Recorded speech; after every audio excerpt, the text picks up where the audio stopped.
अब सफर नंबर 56 जो है, पेज नंबर 56 जो है वो कॉग्निटिव स्किल्स के हवाले से है।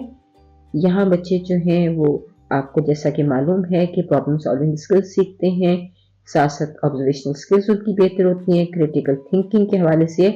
तो this is all about cognitive skills. यहाँ एक्टिविटी 1 जो है वो है colour the pictures and circle the letter के।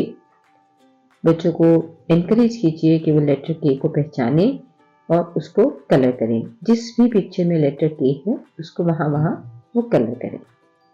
उसके बाद एक्टिविटी 2 है से the name of each picture and circle the pictures that begin with क साउंड। यहाँ डॉल है, कैंगरू है, डॉग है, कैट है, बलून है और फिश है। तो बच्चों को बताइए कैंगरू। सो कैंगरू के साथ हम सर्कल करेंगे, कैंगरू को सर्कल करेंगे क्योंकि कैंगरू की बिगिनिंग साउंड है क कैंगरू। तो आप कैंगरू को सर्कल करवाएंगे और बच्चों से कहेंगे दूसरी जो पिक्चर क जिसकी बिगिनिंग साउंड है उसको भी सर्कल कीजिए।